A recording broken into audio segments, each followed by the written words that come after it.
उसमें आपका कलेजा भरभरा होगा। आपको पिछला गया हुआ जीवन नरक दिखाई देगा और इतना पश्चाताप बनेगा, आपकी आत्मा सिर उठेगी। अब जैसे किसी ने नशा कर रखा, चाहे वो सांप के पास पड़ा हो, वो दूसरी बात उसको डस नहीं रहा, लेकिन जब उसकी आंखें खुलेंगी, होश में आएगा, उसका कलेजा हिल जाएगा।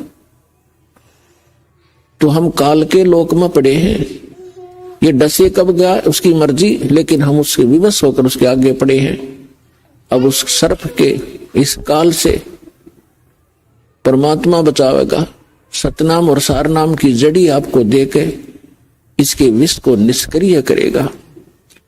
जो इस दास के अतिरिक्त इस विश्व में वह जड़ी नहीं है, या उन महापुरुषों के पास थी जिनको भगवान मिले थे, उसमें उन महापुरुषों की हमने कदर नहीं करी। वो चले गए जब हम अनुयायी बन गए लाखों की संख्या में, लेकिन संत के रहते उसका आदर और उसकी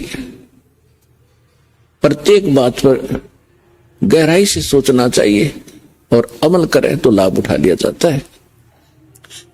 तो पुण्यात्माओं, हम ऐसे गंदे लोक में रह रहे हैं, चाहे यहाँ का प्रधानमंत्री बेशक आपने कितना ही अच्छा दिखाई देता हो, लेकिन उस जीव का कोई आधार नहीं है। कबीर सब जग निर्धना, धनवंता ना कोई, धनवंता सो जानियो जिस पर राम नाम धन होवे। जो वर्तमान के अंदर सत साधना नहीं कर रहे हैं, चाहे वह कितने धनी हो, कितनी उच्च पोस्ट प्राप्त है, उन जीवों का भविष्य नरक में है, बहुत बुरा होगा उनके साथ। अब उनको ये ज्ञान होगा जो कि एक मानव को, प्रत्येक प्राणी को होना चाहिए कि जो तू गलतियां कर रहा है इसका तुझे दंड भी भोगना होगा। तो उसके बाद वो प्राणी, बुद्धिमान व्यक्ति, वो गलती किया नहीं करता। आज जो हाहाकार मची है संसार के अंदर, किसी भी भाग में जाकर देख लो या किसी और फील्ड में देख लो, एक माया कमाना उद्देश्य बना रखा प्राणी ने, चाहे झूठ बोल के, चाहे रिश्वत लेके, चाहे हेरा फेरी करके। किस लिए? कि कोठी बनाऊंगा, अपने बच्चों को अच्छी शिक्षा दूंगा, उनके लिए कार खरीदूंगा, बैंक बैलेंस बनाऊंगा। पुण्यात्माओं, या भूल पड़ गई, हम भूल गए विधान को परमात्मा के।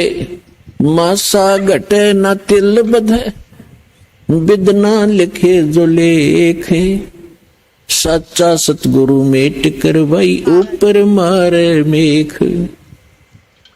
जब तक हम परम संत की शरण में परमेश्वर की रजा ग्रहण नहीं करते, तब तक हम केवल अपना किया कर्म ही प्राप्त करते हैं। उसके अंदर एक नए पैसे का कोई भी परिवर्तन नहीं हो सकता। यदि कोई 2 नंबर का पैसा इकट्ठा करके धनी बनना चाहता है, पुण्यात्माओं, समय आने पर उसके लिए बहुत बुरी बनेगी। बहुत से प्रमाण हमारे पास है, और प्रत्येक व्यक्ति जब इस ज्ञान को सुनता है उसको अपने किए कर्म का आभास भी होता है। और जब उसको पता चलेगा कि सचमुच ये कर्म ठीक नहीं है तो वो त्याग भी देगा। जब तक उसको ये पता ही नहीं लगेगा कि मैं जो कर्म कर रहा हूं ये सचमुच बुरा है, क्योंकि हम जिस क्षेत्र में रहते हैं वहां सभी वही क्रियाएं कर रहे होते हैं, तो हम निश्चिंत हो जाते हैं, सभी कर रहे हैं, नो प्रॉब्लम। लेकिन भाई अपराधों से लाख कर लियो, सबको प्रॉब्लम होगी। तो जैसे एक व्यक्ति जब इस ज्ञान से परिचित हुआ, ज्ञान से भी तभी परिचित हुआ जब उसका सर्वनाश हो लिया। वैसे तो हम भगवान को एक सेकेंडरी थिंग मानते हैं, देख लेंगे टाइम मिला तक भी मत्था टेक आवांगे, किसी गुरु जी के पास चले जावांगे, बाकी समय अपना धन कमाएंगे। और वो भी उसके लिए वरदान होता है जब उसके ऊपर ऐसा कहर टूट जाए, भगवान की याद आ जाए। एक व्यक्ति बता रहा था कि मैं घना निकम्मा आदमी था, अब पता चला कि मैं निकम्मा था, जब तक मैं घना अच्छा मान रहा था अपने आप को। मेरी एक टेप रिकॉर्डर की दुकान थी, रिपेयर एंड सेल की। उस समय ये सोनी की कैसेट चली थी, बहुत पुरानी बात है, और वो बहुत कॉस्टली होती थी, 30-35 रुपए की आती थी, और मैं वो डुप्लीकेट तैयार करता था एज इट इज, जो मुझे इंक्लूडिंग रिफल और उसका कवर 2 रुपए की पड़ती थी, मैं 32 रुपए लेता था। तो भोली आत्मा 35 की बजाय 32 में मेरे पास लेने आते थे, और फिर वो कुछ दिनों में खराब हो जाती, तो मैं कहता भी देख ले कंपनी की है, मैं क्या करूं, तेरे टेप में गड़बड़ होगी। बहुत से पैसे इकट्ठे किए, इकलौता पुत्र था, सोचा था बच्चे को घना धनी बनाकर मरूंगा, इसको सारी सुख दूंगा। वो बच्चा ही बीमार हो गया, लड़का इकलौता पुत्र था। आसपास के डॉक्टरों को दिखाया, इलाज शुरू हो गया। इसके पैरेलल झाड़े झपटे वालों के पास भी, और अपनी जो पूर्व पूजा करते थे उनके परंपरागत पूजाएं थी, वहां भी सब क्रियाएं करवाई, ऑल इन वेन, सब असफल रही, और पैसा बाढ़ की तरह भून रहा था। फिर बच्चा बहुत कमजोर हो गया, 1 वर्ष लगभग ट्रीटमेंट ऐसे ही चलता रहा। कभी थोड़ी सी राहत मिल जाए, फिर ज्यादा हो जाए, फिर राहत मिल जाए। जो मैंने पैसा कमाया था वो सारा का सारा जा रहा था, लेकिन मेरी समझ में नहीं आ रहा था, अब फिर कमा लूंगा एक बार, बेटा ठीक हो जाओ। फिर क्या पता चला कि उसके दोनों किडनी फेल होगी।